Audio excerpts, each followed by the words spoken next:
Hello students, mechanics के video lecture की series की इस क्लास में हम बात करेंगे रोटेटिंग फ्रेम ऑफ रेफरेंस के बारे में। घूर्णी निर्देश तंत्र, रोटेटिंग फ्रेम ऑफ रेफरेंस, घूर्णी निर्देश तंत्र डिफाइन किस प्रकार से करेंगे? ऐसे निर्देश तंत्र जो किसी एक्सिस या किसी पॉइंट, किसी बिंदु के अबाउट घूर्णन करते रहते हैं, ऐसे निर्देश तंत्रों को क्या कहा जाएगा? घूर्णी निर्देश तंत्र।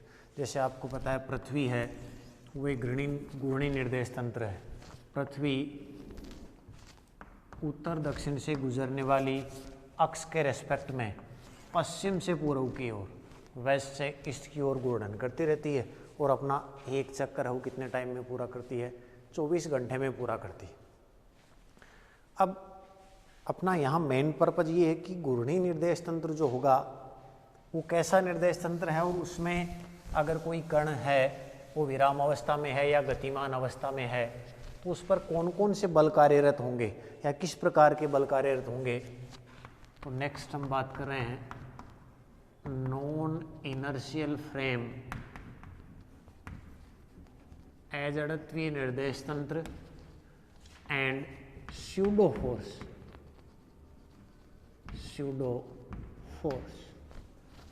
एज अड़त्वीय निर्देश तंत्र और स्यूडो और फिक्सिस फोर्स, छद्म बल कहा जाएगा इनको, छद्म या आभासी बल। ये क्या होते हैं, इनका कंसेप्ट हम यहाँ देखेंगे। तो सबसे पहले हम कह रहे हैं नॉन इनर्शियल फ्रेम के बारे में। हमने पहले डिफाइन किया था कि ऐसे निर्देश फ्रेम जो त्वरित हो या घूर्णी, या ऐसे कह दिया जाए, डिफाइन ऐसे किया था कि जिनमें न्यूटन की गति के प्रथम और द्वितीय नियम लागू नहीं होंगे, वो क्या कहलाएंगे? अजड़त्वीय निर्देश तंत्र। और एग्जाम्पल हमने दिया था घूर्णी निर्देश तंत्र और त्वरित निर्देश तंत्र। ठीक है, अब इन घूर्णी निर्देश तंत्र और त्वरित निर्देश तंत्रों में छद्म बल, स्यूडो फोर्स या आभासी बल का एक कंसेप्ट आएगा। वो कैसे आएगा? देखो, मैं दो निर्देश तंत्र मान रहा हूँ। मान लिया एक निर्देश तंत्र है एस, उसकी एक्सिस हैं अक्ष वाई जेड। ये एस निर्देश तंत्र है, ये ओरिजिन है ओ, मतलब इस निर्देश तंत्र का प्रेक्षक यहाँ स्थित है। ये एक स्थिर निर्देश तंत्र है। एक अन्य निर्देश तंत्र कंसिडर कर रहा हूँ अक्ष डैश, वाई डैश और जेड डैश। इसको कह रहा हूँ एस डैश।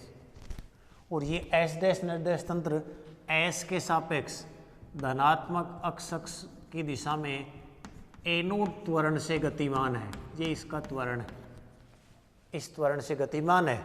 इसका प्रेक्षक मैं मान लेता हूँ यहाँ स्थित है, उसको मैं कह दूँ ओ डैश। ठीक है, तो एस टी निर्देश तंत्र है और एस डैश इस त्वरण से गतिमान है, यानी कैसा निर्देश तंत्र हो गया? ये त्वरित निर्देश तंत्र हो गया। और हमें पता है त्वरित निर्देश तंत्र वो कैसे होते हैं? अजड़त्वीय। अब मान लिया एक कोई पॉइंट P है, इस P पॉइंट पर कोई कण स्थित है, तो एस निर्देश तंत्र में, एस निर्देश तंत्र के सापेक्ष अगर हम बात कर रहे हैं तो इस बिंदु P पर कोई बल कार्यरत नहीं है। मतलब उस पर F, इस पर जो कण रखा हुआ उस पर कोई बल कार्यरत नहीं है। तो बल कार्यरत नहीं है, ऐसे एक स्थिर निर्देश तंत्र है जो जड़त्वीय निर्देश तंत्र है। तो बाह्य बल की अनुपस्थिति में कण की गति कैसी होगी? त्वरणहीन, यानी उसका त्वरण क्या होगा? 0। ठीक है, एस निर्देश तंत्र में कण पर बल कार्यरत नहीं है तो उसका त्वरण क्या होगा? 0। अब इसी कण की अगर हम बात, इसको ऑब्जर्व करें एस डैश फ्रेम में, यानी इसको, ये वाला अगर प्रेक्षक इसको ऑब्जर्व करे, तो क्योंकि ये निर्देश तंत्र खुद धनात्मक अक्ष की ओर एनोड त्वरण से गतिमान है, तो इसमें स्थित प्रेक्षक को ऐसा प्रतीत होगा, एस डैश जो निर्देश तंत्र है, एस डैश निर्देश तंत्र में स्थित प्रेक्षक को ऐसा प्रतीत होगा कि ये जो कण है वो एनोड त्वरण से इस दिशा में गतिमान है। तो एनोड की डायरेक्शन ये थी, इधर निगेटिव हो जाएगा, तो ऐसा प्रतीत होगा कि वो जो कण है वो माइनस ए नोट वेक्टर त्वरण से गतिमान है। एस डैश निर्देश तंत्र में स्थित प्रेक्षक को ऐसा महसूस होगा कि ये जो कण है, क्योंकि एस डैश खुद ए नोट त्वरण से गतिमान है, तो उसको ऐसा प्रतीत होगा कि माइनस ए नोट त्वरण से गतिमान है। अब यदि कण का द्रव्यमान स्मॉल m, तो कण पर प्रतीत होने वाला बल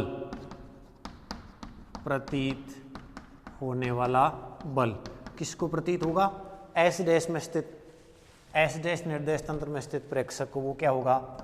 एफ नोट नाम दे दूं, वो क्या होगा? माइनस का m इंटू ए नोट।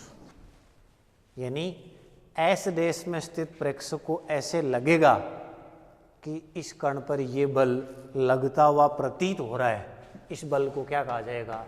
स्यूडो फोर्स या फिक्सियस फोर्स। यानी डिफाइन कैसे करेंगे?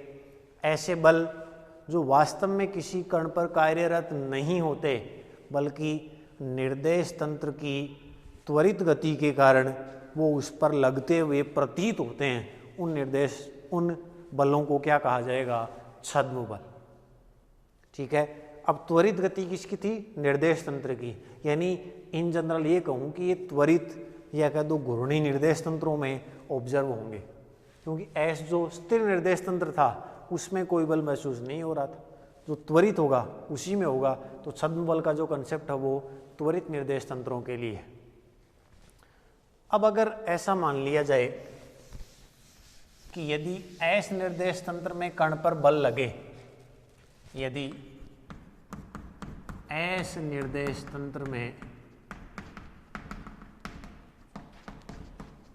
कण पर कार्यरत बल एफ वेक्टर हो, तो कण का त्वरण ए वेक्टर मान लो। ठीक है। एफ नोट हमने छद्म बल ऐसे डिफाइन किया था, माइनस एम ए नोट। अब मान लिया कि एस जो स्थिर निर्देश तंत्र है उसमें बल लगा हुआ है, तो इसका मतलब कण कैसा होगा? त्वरित होगा। और कण का त्वरण क्या मान लिया? ए मान लिया। तो कण का त्वरण ए हो गया, इंप्लाइज एफ वेक्टर को मैं क्या लिख दूंगा? एम इंटू ए वेक्टर। इसको मैं दे दूं इक्वेशन फर्स्ट। अब अगर एस डैश निर्देश तंत्र में स्थित प्रेक्षक ऑब्जर्व करेगा, एस डैश निर्देश तंत्र में स्थित प्रेक्षक द्वारा प्रेक्षित त्वरण, क्योंकि एस तो विराम अवस्था में था, तो जिस त्वरण से कण गतिमान है वही वहां ऑब्जर्व होगा। लेकिन एस डैश खुद ए नोट त्वरण से गतिमान है, और वो जो कण है वो एस के सापेक्ष ए त्वरण से गतिमान है। इसका मतलब एस डैश में स्थित प्रेक्षक को जो त्वरण प्रेक्षित होगा वो इस ए से क्या होगा? डिफरेंट होगा, क्योंकि वो खुद ए नोट त्वरण से गतिमान है। तो उस प्रेक्षित त्वरण को अगर मैं ए डैश मानूं, तो ए डैश होगा ए माइनस ए नोट, क्योंकि ए नोट क्या था? छद्म त्वरण। इसकी गति के कारण विपरीत दिशा में प्रतीत होगा। मास से मल्टीप्लाई कर दूं, M A dash is equal to M A vector minus M A naught vector. M A dash बल इंटू द्रव्यमान गुणा त्वरण बल एस डैश में, तो एफ डैश हो गया है। इसको क्या माना था हमने? एफ। और माइनस एम ए नोट को क्या लिखा था हमने? स्यूडो फोर्स, छद्म बल। स्यूडो फोर्स, छद्म बल। तो ये क्या हो जाएगा? प्लस का एफ नोट। ठीक है। यानी एस डैश निर्देश तंत्र में कुल बल है वो एस निर्देश तंत्र में कार्यरत बल प्लस स्यूडो फोर्स दोनों के वेक्टर सम के इक्वल होगा। तो यहां आप देखो न्यूटन की गति का नियम इसमें लागू हो रहा है। हमने डिफाइन तो ऐसे ही किया था, ऐसे निर्देश तंत्र जिसमें न्यूटन की गति का प्रथम और द्वितीय नियम लागू नहीं होगा वो कैसे कहलाएंगे? अजड़त्वीय निर्देश तंत्र। लेकिन क्योंकि त्वरित निर्देश तंत्र ये भी कैसा है? अजड़त्वीय। अगर हम मूल बल के साथ छद्म बल को भी शामिल कर लें ये तो मूल बल था, इसमें लग रहा था। एफ नोट क्या है? Pseudo force. तो अगर सूडो फोर्स को आप कंसिडर करोगे तो उस समय टोटल जो बल है वो इन दोनों के सम के इक्वल होगा, और इस कंडीशन में न्यूटन की गति वाला जो द्वितीय नियम है वो अजड़त्वीय निर्देश तंत्रों में भी लागू हो जाएगा। कंडीशन क्या है कि उस स्थिति में आपको कण पर कार्यरत छद्म बल है उसको भी क्या करना पड़ेगा? कंसिडर करना पड़ेगा। ठीक है, तो इस प्रकार हमने छद्म बल का कंसेप्ट देखा। ऐसे बल जो वास्तव में किसी कण पर कार्य नहीं करते बल्कि इसकी त्वरित गति के कारण, निर्देश तंत्र की त्वरित गति के कारण लगते हुए प्रतीत होते हैं, वो क्या कहलाते हैं? सूडो फोर्स या फिक्सियस फोर्स, छद्म बल कहलाते हैं। अब इसी यूनिट में हम आगे डिस्कस करेंगे दो टाइप के छद्म बल। एक डिस्कस करेंगे हम कोरियोलिस फोर्स और एक डिस्कस करेंगे अपकेंद्रीय बल। ठीक है, सेंट्रीफ्यूगल फोर्स। दोनों के बारे में, दोनों ही जो हैं वो घूर्णी निर्देश तंत्र के कारण है, क्योंकि हमने ये कहा था घूर्णी निर्देश तंत्र है वो कैसा होता है? अजड़त्वीय निर्देश तंत्र। तो इनके बारे में इस यूनिट की आगे की क्लासों में डिस्कस करेंगे। इस क्लास में हम इतना ही पढ़ेंगे। धन्यवाद।